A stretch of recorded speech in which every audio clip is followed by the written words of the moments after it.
After all the talk of non-identity and service, it's important to state the identity on this one level of Doug Colbert. I call him up to read our Haftara, Isaiah.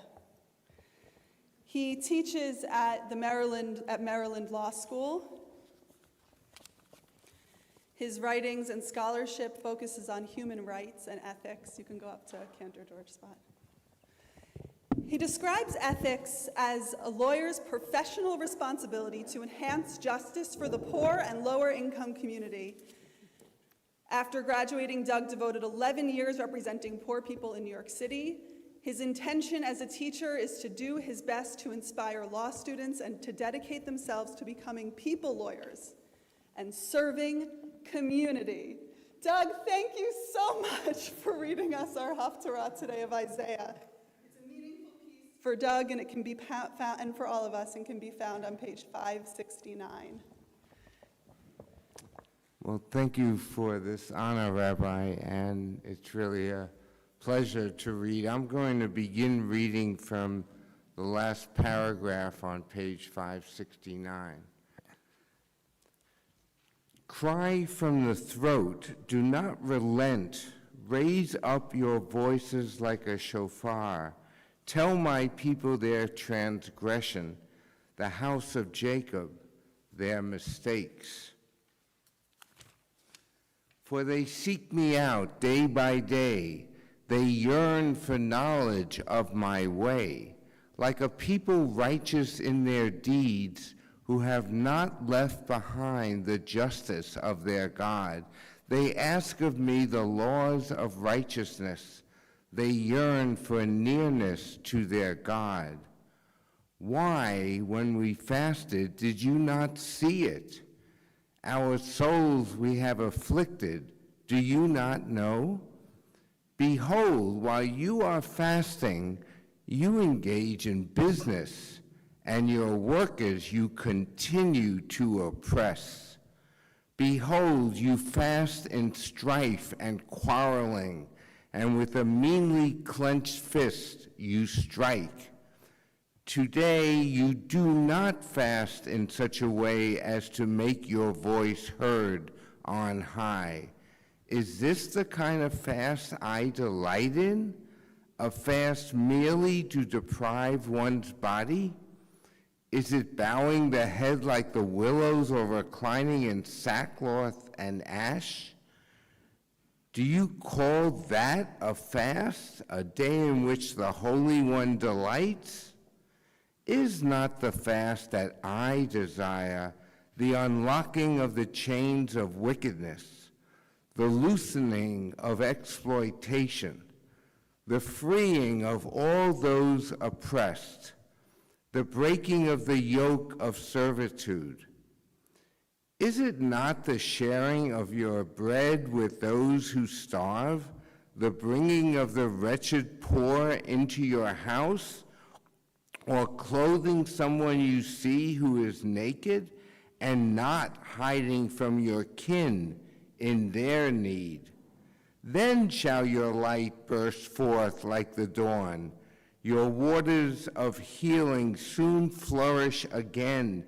Your righteousness will travel before you, and the glory of the Almighty will encompass you. Then will you call, and the Eternal One will answer.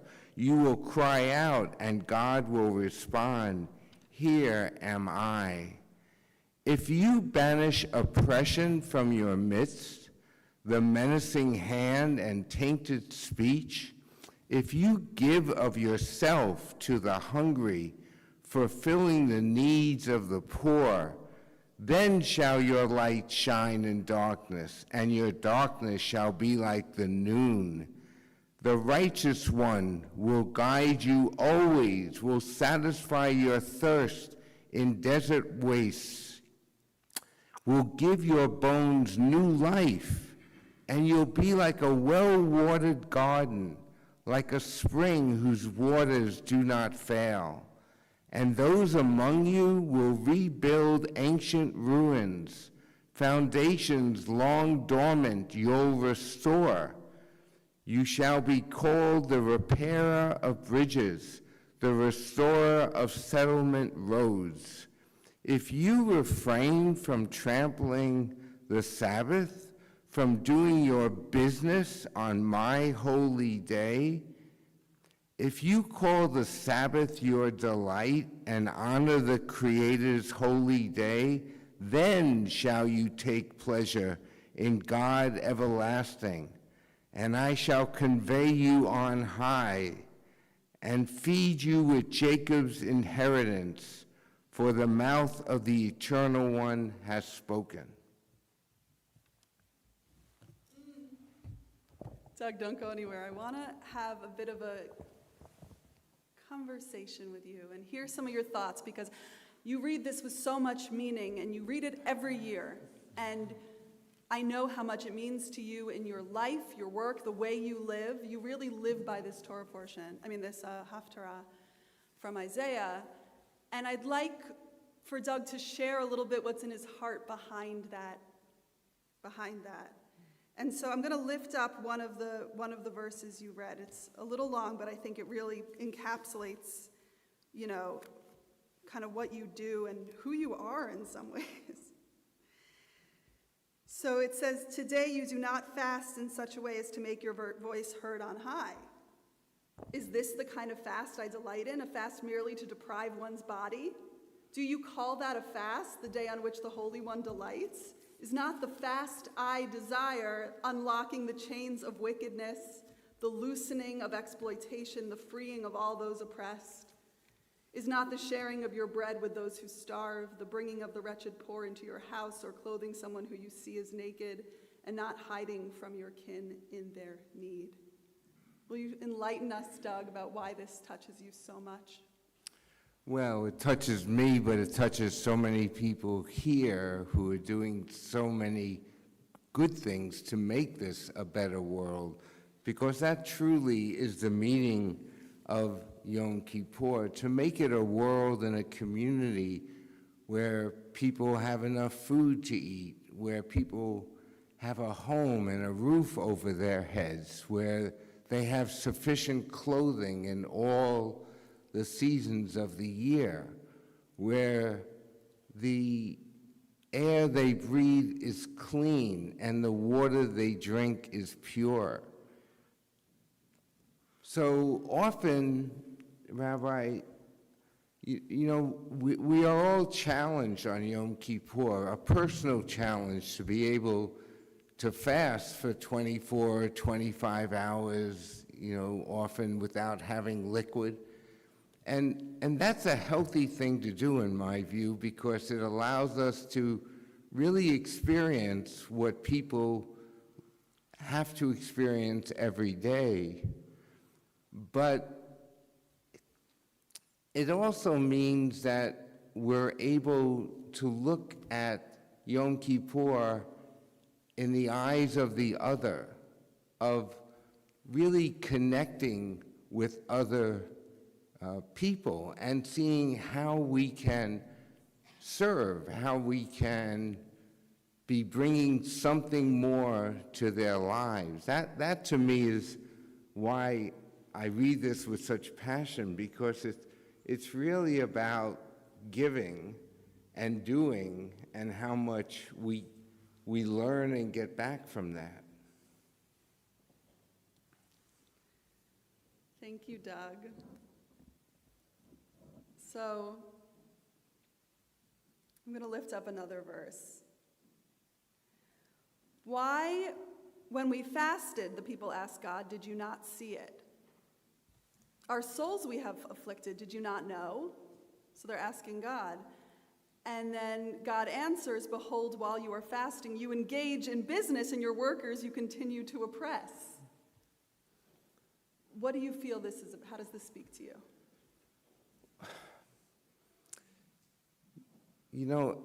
This is a day when we should be reflecting. We should not be, doing the work that needs to be done. That can wait a few hours. And we should be reflecting on the people who serve us, who provide for us, of course our loved ones, but also, the people who are in the grocery stores, the people who are maybe tending to our house or our gardens, or the people who are giving and making our lives so much easier. So the notion of oppressing workers, we should be appreciating those who are able to help us. And by doing that, I think we are living the words of Isaiah. We really are getting much closer to not just thinking about ourselves, but trying to bring more joy, more happiness to other people. And so that's really the way I'm looking at those words. Thank you. And what about these? You didn't read this part, but we spoke about it. As for the downtrodden and destitute, I shall revive the spirit of the lowly, and the heart of the depressed I will restore. I will create the breath of life. Now, that's coming from a place of God saying, I will do, right? Or how do you read this? That you will just restore the breath of life.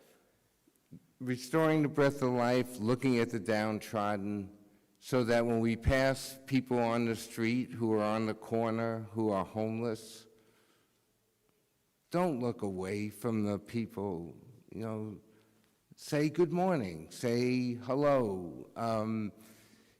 They're a very important part of our community, and so many actually are former veterans who, fought in wars and came back with addictions and came back with other illnesses. And so that's just one example of including people, not being afraid to reach out. And there are many folks here who are doing just that in their lives. They are serving those who others have kind of written off. I spend a lot of my time in the jails of the city, and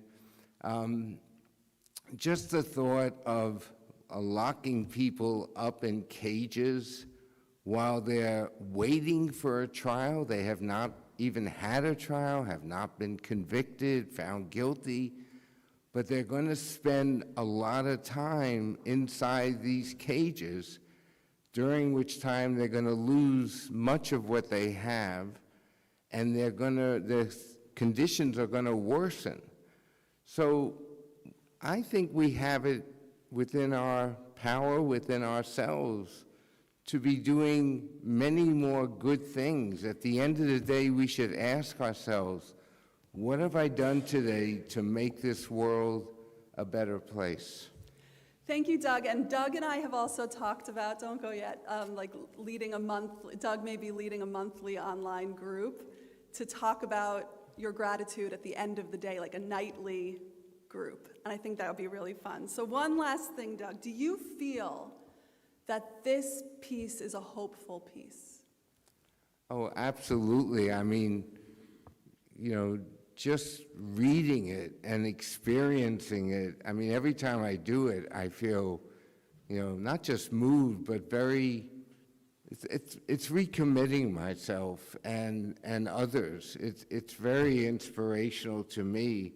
And to think that this is a message that's coming from above, whatever our relationship is to our spiritual being, it tells us that we're on the right path towards a much more righteous life. Thank you so much. Well, thank you so much.